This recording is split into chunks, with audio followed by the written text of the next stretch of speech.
choose a mother, I will never choose you. Wow. Whoa, that's... Bigat. Alamin natin kung bakit. Sa base-to-base cases yan eh. Wow, base! Hindi madaling maging breadwinner. Nakita ko nga minsan nasan ba ang winner sa pagiging breadwinner? Wow. Isusubo na lang. Ibibigay pa sa anak. Ibibigay pa sa anak. Kunyari, may cake. O Yes, kaya kung ano man, yes. sarap na sarap ka. Tapos alam mo nang going in for the kill. Ito na yung huli. Ma! Diba? Kasi, diba, sobra ka naman kung, hindi, ako na to, diba? If you have the chance, please express your love kay Mommy. Oh, I love you, Mommy. Yeah. Yan. Diba? Okay. So, Okay. Ready? 1, 2, 3, go. Happy Mother's Day, Mama! Oh! welcome sa Kwentuhang Magaang pero may lamang. We'll be giving you our takes on issues and topics na napapanahon. Pero ito naman ay ang Ang akin akin lang. Okay. Sobrang stick. Uso siya! Grabe, no? The Oo. 80s are back. Yeah, the Thanks to 80s TikTok. Yeah, the 80s are so back. But you know what's never left? What? Your love for your mom. Oh! Wow, ano pa? Segue! Kasi yan po pag-uusapan natin yan. Siyempre, dahil Mayo, alam mo naman tuwing Mayo, Mother Days. of course, Happy Mother Days. thank yous.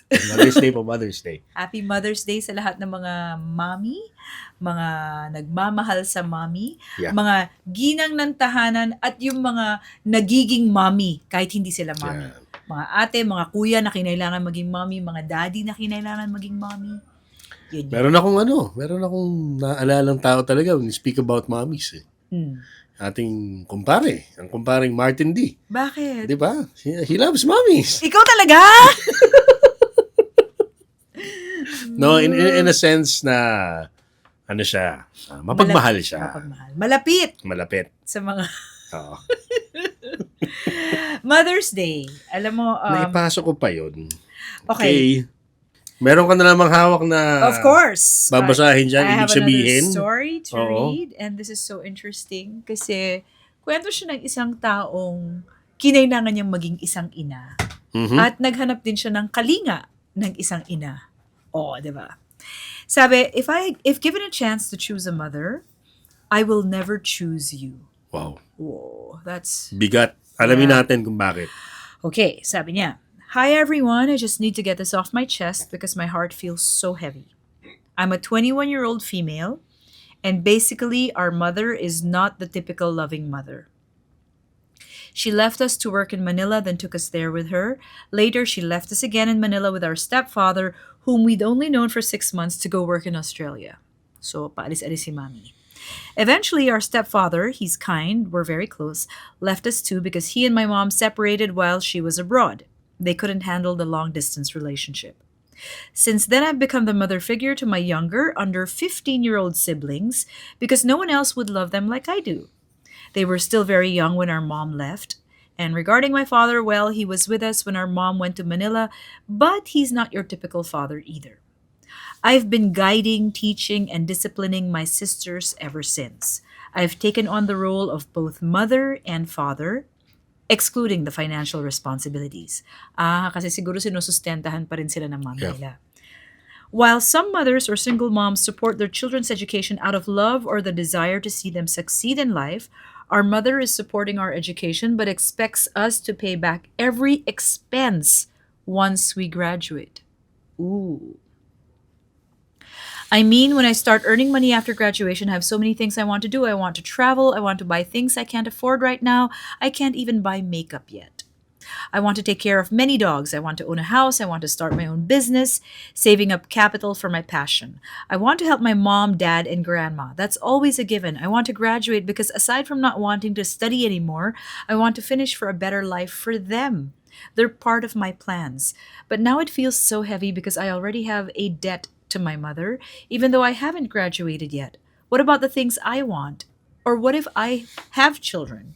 Will I be able to provide for them? It's not that I would forget about her. Even if she comes back to the Philippines to stay with us, it's no problem. We'll take care of her until she's old. But when I told her, Mom, you're always part of our plans, she said she doesn't care about our plans. All she wants is for us to pay her back, for all the expenses she's covered because she plans to stop working once all three of us have graduated. Since I'm the first to graduate, I'll have to start paying her back immediately. For her, since she's paying for everything now and my dad doesn't give even a peso because he's struggling in the province with his own family and alcohol addiction, everyone dislikes him because he's an alcoholic. But I love him very much. I understand him mentally. I sometimes treat him when I have extra money for my part time job because I want to make him happy. He's very kind, even if others don't see it.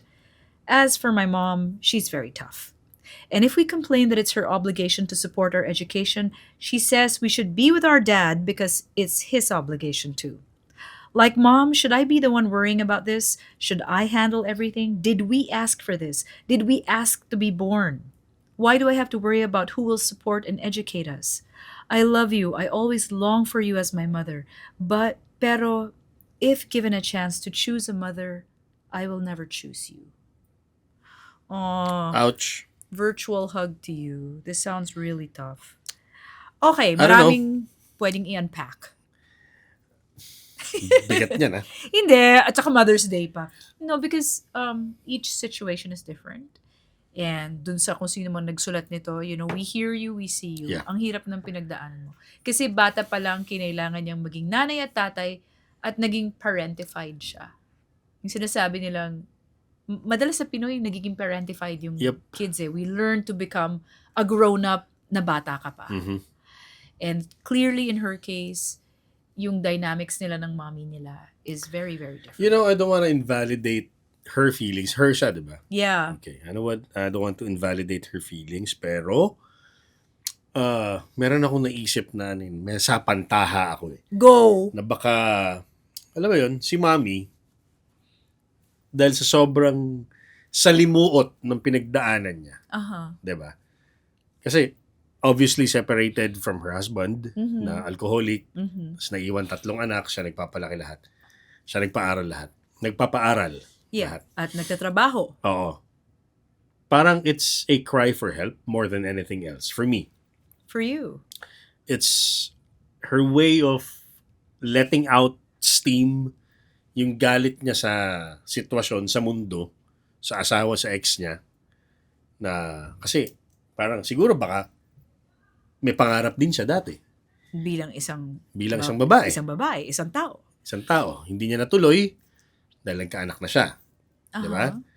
And then, umaasa meron siyang makakatuwang, yung asawa niya, hindi na natuloy. Mhm. Naghiwalay sila, naging alcoholic, whatever.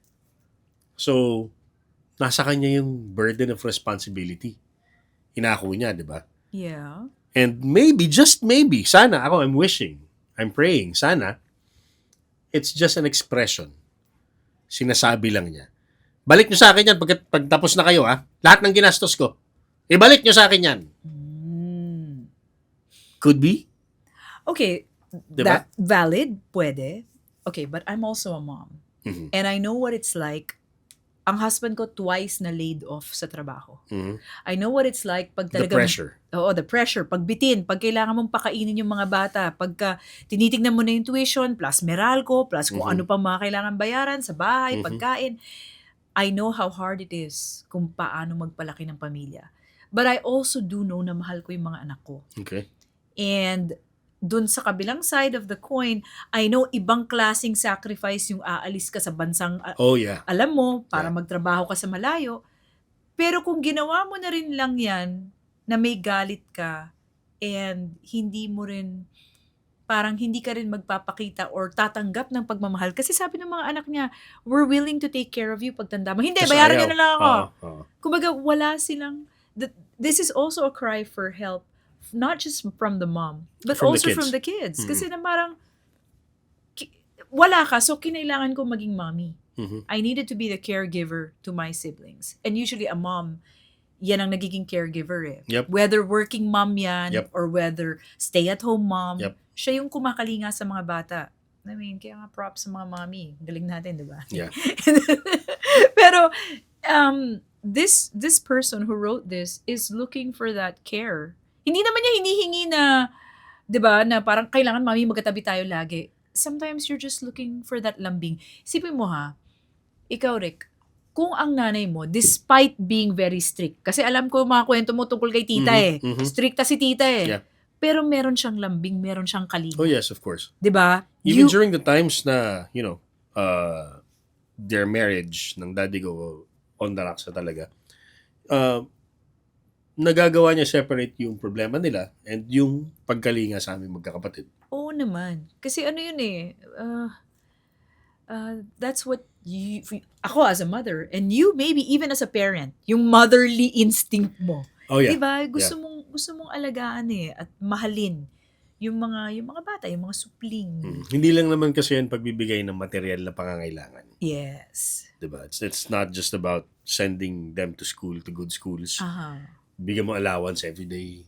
Oo. Bibila mo ng mga bagong gadget. Hindi lang yun Correct. Pero hindi ko rin, tama ka rin, hindi ko i-invalidate din yung nararamdaman ng nanay niya. Yung nanay na ito, yung kinukwento ng nagsulat niyan, at mga nanay na kinailangan umalis ng bansa natin. That's really hard. Hats off ako sa inyo kasi hindi ko alam kung paano nyo nagagawa. Tsaka base-to-base cases yan Diba? Wow, based! Wala akong ngayon Oo nga. Wala akong sa totoong gulay ngayon. Diba? Kailangan talaga Base-to-base cases naman ngayon. Ayan. It's a case-to-case basis. Hindi natin alam yung struggles ng bawat individual mom. Yes. Diba? May mga iba who could cope well na we're lucky to have mothers like those na nakaka-cope in the middle of immense pressure. Totoo diba? yan. Pero kung gaya nung mom nung sender, wala, dinirma na sila. Clearly, hindi siya naka-cope ng maayos. Hindi. Kasi ang kanya lang, trabaho lang. Yes. Kailangan ko mag-provide sa kanila. Yun lang. Tapos hindi lang yung provide, di ba usually they say unconditional. Yung kahit hindi mo na ako suklian kasi nilabas ko kayo sa mundong ito to. Ito hihingi ng sukli. Yung balik nyo So yung title ng piece na parang kung papipiliin siya. Yeah, she said, if I could choose, if given a chance to choose a mother, I will never choose you. Ang sakit nun for me to read that. So nung unang narinig ko, sabi ko, parang, bad trip yan. Now I understand. Oo. Now I understand. Lalo na tayo, tinuturuan tayo na respect your parents. Mahalin mo nanay mo. Oo. Kaya nga ang pagmumura natin ng PI, yan yung pinaka masahol ng pagmumura. That's the topmost para sa akin sign of disrespect to anyone. Oo. Pag minura mo na ng ganun. Kasi, yung nanay niya yung... Oo. At yun na yung pinili mo yung mura na talagang ano bang pinaka nakakasakit sa kultura ng Pilipino Yeah. 'Di ba? If you think about it, yun yung mura talaga na tapos ngayon, kung gamitin nyo, ganun-ganun na lang, lalo sa road rage. Oo. Tigil-tigilan nyo nga yan, mga hindi. Ano ka, may pangulo nga na ganun, laging nagagano. But then anyway. On a lighter note. On a lighter note. Hindi, ito, babalik ko dito. Naisip ko lang kasi, what if this could be a case of a generational problem? Pwede. Si Mami kaya ganyan kasi nanay niya ganun din. Hindi natin alam. Hindi natin alam yung pinanggalingan. Ano kaya siya, ano yung mga naranasan niya nung siya'y maliit pa? Oo. At saka pwede ring, you're right, pwede ring pagod din yung nanay pagod siyang maging breadwinner. Hindi madaling maging breadwinner. Nakita ko nga minsan nasan ba ang winner sa pagiging breadwinner? Oo. Kasi hindi ko nararamdaman na panalo ko. Correct. So, may galit yan And, I guess, but then, hindi sila nagmi-meet halfway because nandun nga yung, I think, the mom, meron din siyang mga pangarap para sa sarili niya. At hindi lang itong kwentong to mga mommy na nanonood sa atin ngayon, and if you have comments, please feel free to comment down below because we love reading them. Yes, please. Yan. So, nag-enjoy kami pag nalalaman namin, pag nagme-message kayo sa amin, nagpi-PM kayo ng inyong mga personal stories. It means a lot. Kasi, like for example, yung may mga mom na gusto rin nilang maging sila naman. They're kids too. Kasi ang nanay, naging bata din Gaya ko. Ay. Father ako. Father. Sige. Hindi, diba? Like for example, yung lagi nilang sasabihin na, isusubo na lang. Ibibigay pa sa anak. Alam mo, that's actually true. Literal, nangyayari yan. Oo, literal. Literal. Diba? Na minsan ako, nandiyan na yung, diba, kunyari, may cake. O kaya kung ano man, sarap na sarap ka. Tapos alam mo nang going in for the kill. Ito na yung huli. Ma! Diba? Kasi, diba, sobra ka naman kung, hindi, akin na to. Diba? Mamaya kukuha kita mamaya. No. So we have to understand, we have to appreciate the fact na ang mga nanay, dun pa lang sa panganganak sa inyo, Oo. 50-50 na kagad siya eh. Oo, yung sinasabi nilang isang paa, Nasa hukay nasa na. hukay na. Di ba? Mm. So dun pa lang, you have to appreciate that fact already. Oo. Enough for you to have mas malawak na pag-intindi pagdating ng panahon na maging ganyan siya. Yan. At saka ang mga nanay, may mga ano yan eh, may mga secret dreams na kailangan nilang i-put on hold. Kasi Yes. pangarap muna ng mga bata ang uunahin nila. Yeah.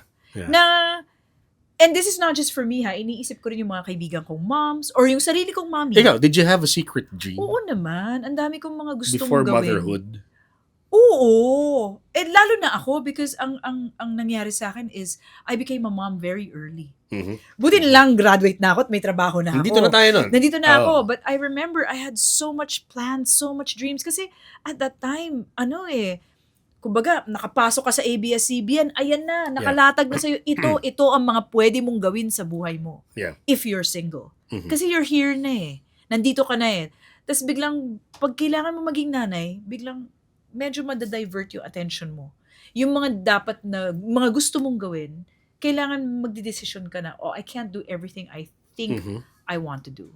Like I remember there was a time, my mom was, she had a friend na nasa PTV4. Okay. Ang PTV4 may hawak sila ng Olympics. Okay, yeah. So sabi Yeah. ng mommy ko sa akin, hindi pa ako nanay nun, sabi niya, sinabi sa akin ng, kunyari Eric, sinabi sa akin ni Tito Eric mo, magbubukas sila para maghahanap sila ng mga reporter sa Sydney Olympics. Baka gusto mo. Kasi napansin niya na ang galing mo magsalita. Tapos itong gagawin mo, anak, ganyan. Siyempre, dream mo, mag-cover ka ng Olympics. Yes, of course. Sabay, after 3 weeks yata, nalaman ko mundis ako. Okay, bye Sydney Olympics. Okay, dapat nga pangalan ni Summer, Sydney. But Diba? with those dreams, di ba parang guest kita, ini-interview kita ngayon. Kasi with those, mommy ako. With those dreams, meron ka ba na ituloy? Most definitely, meron akong mga naituloy. Like right now, I'm studying again. Okay. Kasi hindi ako naging mabuting estudyante noon sa Mhm. UP. And I always wanted to go back and study some more. Pero syempre, uunahin mo yung edukasyon ng mga bata. Yes. Ngayon na naka-graduate na si panganay, she's working, tapos yung pangalawang anak ko nasa UP din. Mhm. So isa na lang pinag-aaral ko kasi yung pangalawa is scholar ng bayan. So Yan. salamat, yung Correct. pinag-aaral mo siya, Eric. Correct. Salamat sa inyo. Salamat sa inyong lahat din. Oh, Kaya nga, sinasabihan ko siya, mag-aral ka anak, pinapaaral ka ng bayan. Hindi. Which is true. Which is true. Which is true. Because now that there's more time, then I find the time for myself na, baka I can go back to school. It took time, but you're there. Ngayon. Bro, it took 25 years. 25 years. Before I had to make a decision na para sa akin naman. Diba? Oo. Pero it seemed like it was just a snap of a finger. Yes. Diba? Ang bilis Ganun ng panahon. kabilis. Yes. Pagtingin mo, ang laki na nila. I Yeah. mean, you don't have to be a mom to know that. Yes, of course. Pagtingin mo sa mga anak mo, pretty soon sila na yung mga magiging ina if Mhm. they choose to become a mom. So, I have high hopes for mom. Yung mommy dyan sa storya. Okay. Kasi baka ganun din eh. Sobra niya sinusuppress yung mga gusto niyang gawin, yung pangarap niya. And it led to bad vibes. Yes. So bad vibes siyang kausap. Correct. Bad vibes siyang nanay. Bad vibe siya sa mundo. 'Di ba? Kasi hindi na niya nagawa gusto niya. Malay natin ngayon, mami, kung nakikinig ka or nanonood ka man ngayon. I'm sure familiar ka kung, story ko yan Mga sarauli mga anak ko Nagsulat-sulat ka ng ganyan. Hindi, I'm sure. You know, if you're listening, if you're watching right now, tingnan mo lang. Baka pag nakatapos na yung panganay mo, and eventually yung sinasabi mong babayaran ka, kailangan kang bayaran, at sinimulan na nga, Aha. tingnan natin kung kaya mong tanggapin. Okay. Or tingnan Diba? natin kung meron kang maiisip na, wow, ito pala, meron pala akong mga gusto pang gawin sa buhay Yeah. ko. And after you feel that sense of accomplishment, baka magbago eh. Yeah. Diba? At saka, alam mo, minsan kasi ang mahirap dyan, meron kang resentment sa mga anak mo. Aha. Totoo naman hindi naman nila hininging mapanganak sa mundo. That Mhm. is true. Kumbaga, hindi ko naman sinabing gawin mo ko Yeah. 'di ba? And if you resent your kids for being there, I mean, it's your job to take care of them. Di ba? Alam ka naman, di ba, nung nagkaanak ka, Eric, iniwan mo na lang Wala kasi na. marami kang naisip na gusto mong Correct. gawin. Di ba? You can't, hindi mo pwedeng Ito, gamitin yun as an medyo excuse. medyo malabongsun tayong analogy. Okay, Yung go. Ganon. Pero, ikukumpara ko sa aso, Sige nga. my dog. We've Oh. talked about Arya, my dog, Yes, in Arya. past episodes. Yes, si Diba? Arya, Ang kamusta aking siya? emotional, Yes. angkla. Oo, anchor. na hindi ka mahilig sa aso pero dahil dumating si Arya sa buhay mo, Yeah. sumaya ka. Yes. She has cancer. Oh, I'm sorry. Oh, no. Sabi ng vet. Kakasabi ko lang na She's masaya. dying. Sumaya ka. Oh, I'm And sorry ang to hear sinisisi that. ko, yung mga puppies niya. She gave birth last December. Oh. So, nung nagkakasakit na siya, galit na galit ako dun sa mga tuta. Parang, dahil sa inyo to kung hindi naman na, ano. But, siya, kahit na nanghihina na and all, she takes care of the pups. She made sure the pups grew ng maayos. Mhm. Mhm. So, parang, no? Siya Kahit nga hindi nagalit Siya nga eh. hindi nagalit eh. Yeah. Diba? So, sa mga nanay din, di ba? BS talaga, bongsun tayo. Oo nga eh, di ba? Ang Analogy. layo eh. Buti nga Oo. wala kang binastos eh. Nire-refresh Dapat lang lang. mo namin kayo kung nakalimutan nyo na. Hindi. Ayan. So, if there are moms out there who are, resentful, Of tama their ba? kids. Resentful. Yes, resentful. Hindi naman kasalanan ng mga anak. And find it in your heart na itama, or hindi man itama, ituwid lang. Oo. Ilagay mo sa tamang direksyon yung gawit mo towards your child. And ako naman, I believe na kahit sinong tao, no, you don't have to be a mom. Ang buhay natin may seasons yan. Aha. So, anong season ng buhay mo ngayon? Yung buhay mo ba ngayon, nandito ka sa season ng nagpapalaki ka ng pamilya, nagpapalaki ka ng bata, okay, fine. Kung hindi mo magawa yung mga pangarap na gusto mo noon, okay, you can park them, put them on hold. Pero pwede mo namang ituloy eh. Eventually, you can go back, check mo yung mga naisip mong mga goals, mga dreams, balikan mo. Hindi mo naman kailangan agad ma-achieve lahat ng Yes, mga gusto mong yes. pangarap, di ba? Pwede mo pa rin naman ituloy yan. It's just that there's a time and place for everything. Ang akin lang, being a mother is an everyday thing. Hindi lang siya pang Mother's Day. And if you're a mother, kailangan mo rin tandaan, you're also human. So, may good days ka, may bad days ka, may mga araw na magandang nagawa mo, may araw na hindi ganun kaganda. But don't beat yourself up about it, Yeah. 'di ba? Kung nagkamali ka ngayon, bawi ka bukas. Kung ikaw naman naghahanap ka ng closer relationship with your mom, if it didn't work out today, then you can always try again tomorrow. You can give her a hug tomorrow. You can reach out to her tomorrow kasi at least you tried. Being a mom is not easy, but you'll always be a mom. And you'll always be a child to your mom. Yep. Right. Hindi nawawala yun. Hindi nawawala. So, hindi siya pwedeng, okay, i-erase ko na, ayoko na siyang mami ko, pero siya pa rin mami mo eh. So, Yep. if you can repair the relationship, then great. If not, be a mom to yourself. Alagaan mo rin sarili mo. Ang akin lang, express your love for your mother in Aww. any way you can. In each day na buhay pa siya. Oh, especially Kasi ikaw. pag wala na siya, kahit gaano mo siya gustong yakapin, gaano mo siya gustong sabihan ng I love you, hindi na pwede. So, if you have the chance, please express your love kay mommy. Oh, I love you, mommy. Yeah. Yeah. Diba? Okay. So, Okay. Ready? 1, 2, 3, go. Happy Mother's Day, Mama! Oh! Happy Mother's Day, Mama. You're the best mama ever. We love you so much. And I know the sacrifices you made for this family, and we are so grateful for it. And you are one of the best people I ever met in this world. Oh my God. We love you so much. We hope for more years with you, and we hope that you take it easy sometime because we know how much work you put in to help this family. I love you so much, Mama. We love you. Yes, we love you We so love much. you. Thank you for being the best mom ever.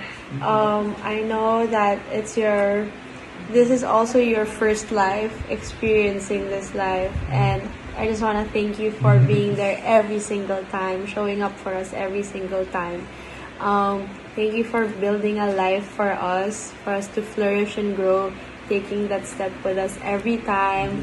And as I grow older, I realize you're also growing to become the woman you always were. You're always the cool person ever. You're still the 20-year-old Mama Rosel that was so cool and was kicking butt. And until now, you're still the best. I love you so much, Mama. Love you. I love you. What else? Do you have something else to say? Well, I have to thank you for all the days you have given us something extra just for being there and showing up. Like those boring grocery days that were turned into days where we have fun, eat out, and do all these cool things. Thank you so much for all the support and the love you showered us. Yeah, Real. that's so true. We love you, Mama. Happy Mother's Day. Happy Mother's Day! Okay. cut. Close it. Hindi ko nagamit yung linya eh. Gagamitan ko ng line na, at dahil dyan, I was preparing. Ang dahil dyan, biglang lumabas na siya. So, ayun. We're still on, right? We're still on. So, happy Mother's Day to you, partner. Diba? Thanks.